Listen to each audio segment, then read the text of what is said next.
financial violations. Nissan executive is calling him greedy. Carlos Ghosn was an auto industry leader, and now he's in jail. December 29th, 2019. Two Green Berets arrive in Japan. They move a suspiciously large music box from a hotel to a private jet. Hidden in that music box is Nissan's ex-superstar CEO and now fugitive Carlos Ghosn. The new details are emerging today over how former Nissan chairman Carlos Ghosn managed to skip out. Carlos Ghosn's escape took months of planning. But how did he go from being hailed as one of the best CEOs in the world to being backstabbed and potentially even framed by his own board of directors? Who was Carlos Ghosn, and was there really a conspiracy to get him arrested? Stick around and you'll find out. I can talk about what happens in the government of Japan. I can give you names, I know them. Carlos Ghosn had a very interesting upbringing. He was born in Brazil, but he was raised in Lebanon and educated in France. You could call him a true global citizen. Soon after he graduated, he managed to find a position at Michelin and quickly climbed the ranks.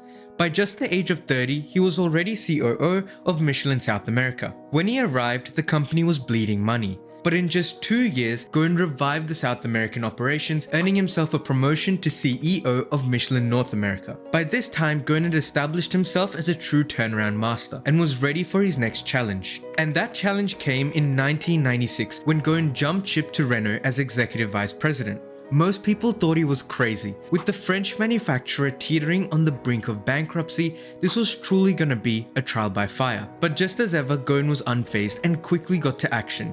He began aggressively cutting costs and even earned the name Le Cost Killer. But all his cost killing worked out. Within just a year of his arrival at Renault, they were already profitable. With a handful of massive turnarounds under his belt, Ghosn decided to take on his biggest challenge yet. In a move that would cement his legacy as one of the automotive industry's best ever businessmen, Ghosn spearheaded Renault's purchase of a 36% stake in Nissan, forming the Renault-Nissan alliance. While Nissan is a giant nowadays, it was doing terribly when Ghosn arrived. They were drowning in $20 billion worth of debt, and somehow only 3 of the 46 car models they actually sold were making a profit. So Le Cost Killer had his work cut out and immediately drafted up the Nissan Revival Plan. A bold strategy that promised to return Nissan to profitability within just 1 year and halve the company's debt in 3 years. He even vowed that he would resign if these goals didn't pull through.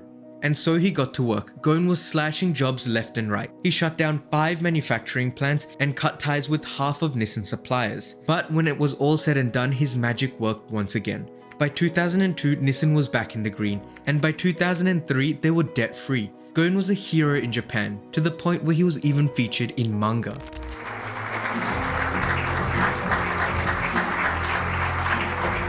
By 2005, Nissan had sold 3.6 million vehicles, 1 million more than just 4 years prior. Ghosn's reputation soared, and he became the first person in history to simultaneously run 2 Fortune 500 companies, Renault and Nissan. Under his leadership, Nissan released iconic models like the 2009 Nissan GT-R supercar and of course the epic Leaf. I'm proud that Nissan Leaf is the first electric car to be honored. This is the future of the auto industry. However, despite putting on a brave face, behind the scenes it was clear that the 2008 global financial crisis had hit hard.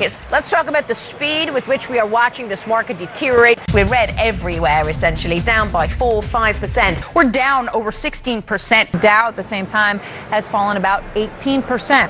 The stock market is now down 21%. Because we're now down 43%. Automakers around the world felt the crunch, and Nissan would no different. But Ghosn refused to back down.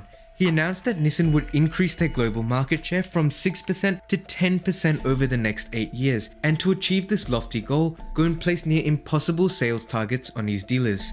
By 2017, Ghosn's tactics had kind of worked, and Nissan's market share was at 9.2%, nearing his 10% target. Even though market share was growing, profits were slumping, all the while Ghosn's salary kept getting higher and higher and higher. By 2018, despite Nissan's profits slipping 45%, Ghosn was taking home more than $17 million a year and was one of the highest paid executives in Japan. This began to rub Nissan's board the wrong way, and it only got worse when Ghosn started to push for a merger between Renault and Nissan.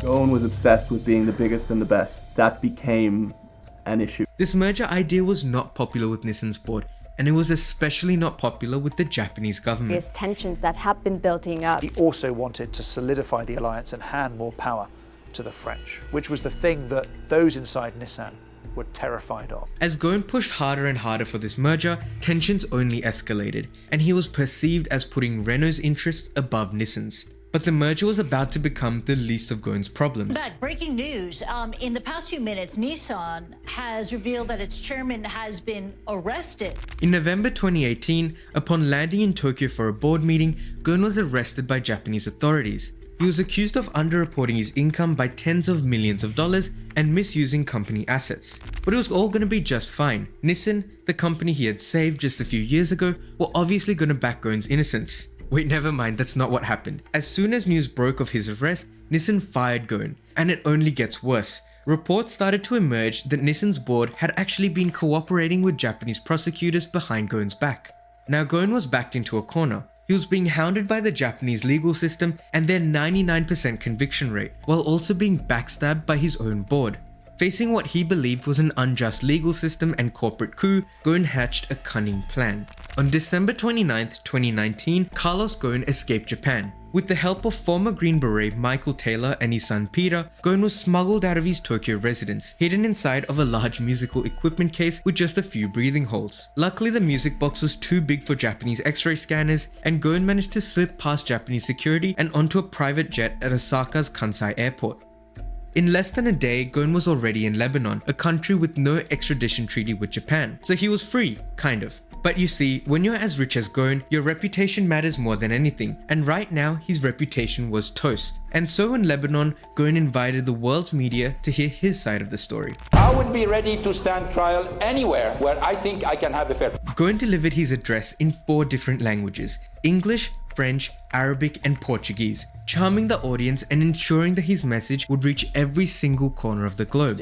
I'm going to fight because I have to clear my name, and this is something which is extremely important to me. He presented documents which he claimed exonerated him, while accusing Nissan executives and Japanese authorities of conspiring against him to halt the merger between Nissan and Renault. But what was the truth? Was there really a conspiracy at play? Well, after Ghosn's escape to Lebanon, Ravinder Parsi, Nissan's global general counsel at the time, headed an internal investigation into Ghosn's financial misconduct. But what he discovered was that many of the execs leading the investigations against Ghosn were actually implicated in similar acts of financial misconduct. But for whatever reason, the Tokyo prosecutors had offered them plea deals and only went after Ghosn. What makes the situation seem even more suspicious is that after reporting these findings to Nissan's board, Parsi was removed from the investigation, he was then demoted, and worst, he was reassigned to Nissan UK. And if that's not bad enough, as a parting gift, Parsi's house was raided by Yokohama police. For a company and government claiming to be fair, this seems awfully suspicious. But look, it's not all sunshine and rainbows from Ghosn either. In April 2022, French prosecutors issued an international arrest warrant for Carlos Ghosn on charges of misusing company assets and money laundering during his time at Renault. These are the exact same crimes that Nissan accused him of, which really doesn't help his whole claim to be innocent. To this day, Carlos Ghosn maintains his innocence despite both the French and Japanese governments claiming otherwise. To me, the story of Carlos Ghosn is more than just about his innocence. It's about the intricacies of global business and the fragile nature of power. But what do you think? Was Carlos Ghosn just another greedy CEO, filling his pockets at the helm of a sinking ship? Or was he backstabbed like Caesar? Let me know in the comments below. Finally, if you enjoyed this video, feel free to like and subscribe.